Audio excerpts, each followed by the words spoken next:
Dinagwagan Bianca Nicole D. with high honors. Third placer, Osjaa Chess category. To our beloved school director, Reverend Father Omio Intia OSJ, to our school treasurer, Reverend Father Christian Devi A.N. Kahas OSJ, to our OSJ Schools President, Reverend Father Alan Vic B. Cartagena OSJ, to our dear Principal, Brother Eduardo M. Sibonga OSJ, to our guest speaker, Dr. Marian Lontok Arias, school department heads, untiring teachers and staffs, proud parents, my fellow graduates, ladies and gentlemen, a pleasant afternoon to all of you.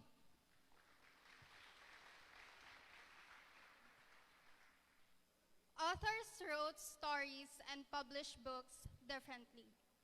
No matter how seemingly alike the plots are, there are still differences, because if not, it will be considered plagiarized and not a work of originality.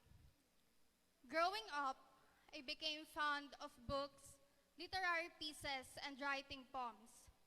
I sometimes live inside my head, having a clear picture of my dreams and plans for the future. Planners, to-do lists, and journals are my usual things, because going with the flow and being an easy-go-lucky person is not my cup of tea. I always plan things out just like how an author plans a story plot. However, I am not here to tell you the prologue and chapters of all my first and last here in SJI. The first step on the school premises, first friend I made on the cashier line, first event, first success, first failure, first crush, and everything. Even if I can still vividly remember most of the jovial moments, tragedies, and triumphs, I won't tell you that. Not because they are cliches, but because I have something more valuable to tell you. Have you heard the story entitled, "Who do you want to be in the future? A well-mannered person or an educated individual?"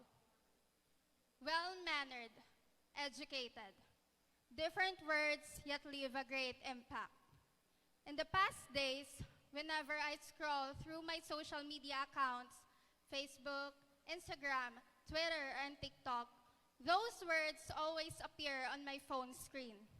I know I'm not the only one who witnessed how those words dominated the internet. I frequently saw posts, mostly from students, saying, "Huwag ko na kayang gawin ang mga gawain ko. Well-mannered naman ako. What's the sense of doing all these tasks? Well-mannered ang standards." Those lines are just some of what I have read. From all that is happening in our society today, they have a point. But will you really neglect your education, deprive yourself of knowledge, and settle for the bare minimum just because of the low standards of society? Will you seriously not give your best just because they needed less? Sayang. That's the word that will come to your mind. Why will I exhaust myself from studying and doing all those tasks when I will not get the academic validation that I deserve? Most of us seek that validation. The reason why we are trying so hard, trading an 8-hour sleep just to finish a task and pass an examination. All of us wants to have a degree in the future. That is why we are here adjusting to these trying times. Ano nga ba ang pipiliin mong maging? Maging mabuting tao o maging edukado?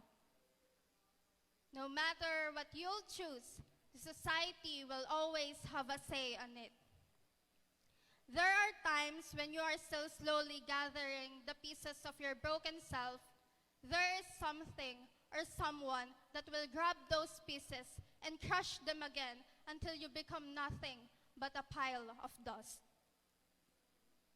I'm going to ask you, if there is one book pure of happiness, successes, being loved by the one you love, proud families, no disappointments, no agony, no weariness, and no judgments, will you read that book? Maybe some of you will say yes, because if it is pure joyous moments, it won't hurt you. It won't make you cry. It won't pierce your heart to the core. It won't make you ask yourself, when will I get over this? When will the pain stop? When will the judgments of the society stop?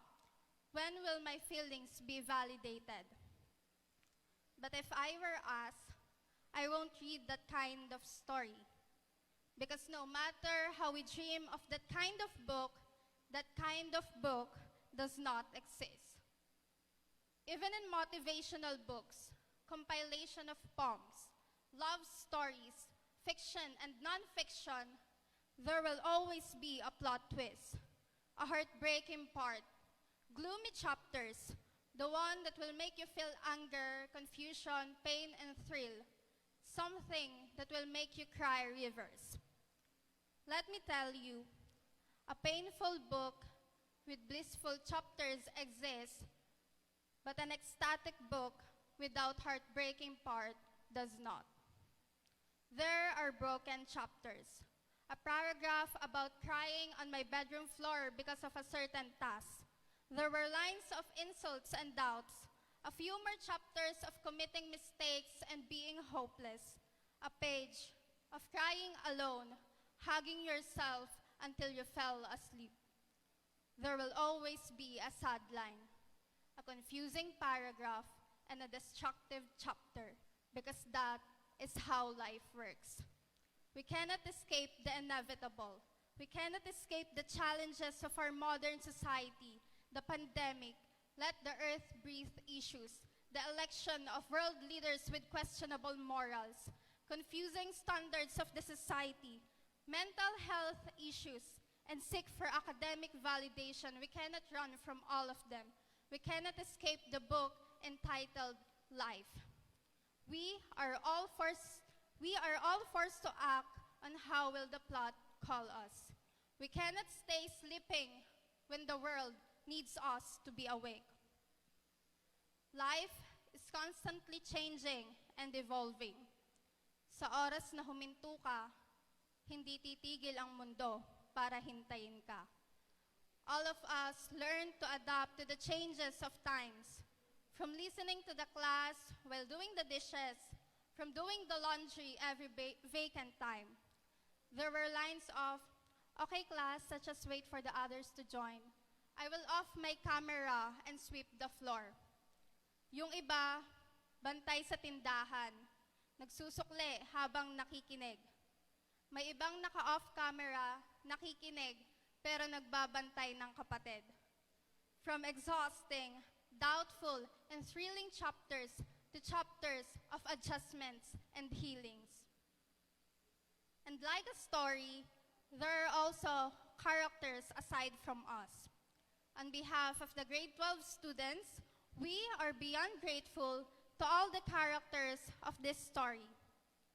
To our dear teachers, especially our advisors, we thank you for braving us, for devotedly nurturing our hearts and minds to be a true Jamesian.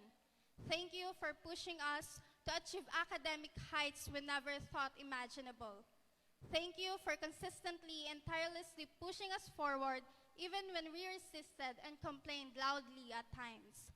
Our academic achievement today would not have been possible without your understanding nature and steadfast support. To all of my advisors, Ma'am Melay, Ma'am Mary Ann, Sir Marlon, Ma'am Emmer, Ma'am Jonah, and Ma'am Joanne, you are part of who I am today. And also, an acknowledgement to the person who inspires me to read books and write poems, Ma'am Heron. To my fellow ABM students, St. John Paul II, it may have been a rough ride, but know that I am thankful for you guys. Thank you for the camaraderie that we shared even through online setup. Also, a quick thank you to all of my group mates who turned to be my friends, to my old friends, and to my best friends who most of the time made me laugh during the meet.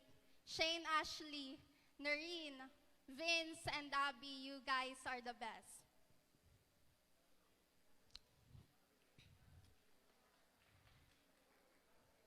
Let us also take this opportunity to express our gratitude and affection to our loving families, particularly our parents who have made great sacrifices to help us become who we are today. We adore you all and consider ourselves fortunate to have you. To my family, to my grandparents, my titas and titas, and my cousins, we may not be so transparent and emotionally close, but know that your love and care are felt and appreciated. To my Lola, wherever you are right now, I know for sure you are proud of me. This is also for you. And most especially to my mom and dad. To my mom who sacrificed to be away from us just to provide for our needs, who seems so near yet so far. I miss you so much. And to my dad, who I'm always with, I may not always say this, but I love you both so much. You are the sun in my days, the moon in my nights, the wind in my sky, the waves in my ocean, and the beat in my heart. To Almighty God, all of these will never be possible if not for you. Your guidance and mercy are what made us survive despite the derailments and challenges we went through. And finally, to the main characters of this story, to my fellow graduates of Batch 2022, let's embrace ourselves and say, I am so proud of you. Most of the time, we forget to appreciate our triumphs.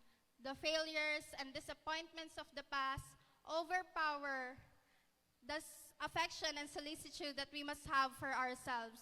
Some of us lived in the cruelty of high expectations, comparisons, and the thought of being never enough. Yes, we might stumble at times, get derailed on our tracks. We might fail, face judgments, and get invalidated by others. Though it sounds cliche, but fall 7 times, stand up 8. Maaaring pagod na tayo sa mga sitwasyong paulit-ulit at kay tagal magbago. But even the most boring story can leave a mark. Maaaring may iba't iba tayong pinaglalaban, may iba't ibang paninindigan, at iba't ibang pinagmumulan. But the most important thing at all, we must fight with right basis and intention, so that if we fall, we will fall for the right reason. And if we fail, we will fail with honor. And for the last time, hindi natin kailangang mamili. Strive to be well-mannered while fighting for our education. We can have both. Fight for our dreams. Fight for the future that we deserve. Just always remember that even if we are broken down into pieces, we will manage to survive. Because even the tiniest dust, when blown by the wind, they have a destination. Even the shortest word has meaning. Sa katahimikan at sa tunay na nakikinig, kahit ang pinakamahinang boses ay maririnig.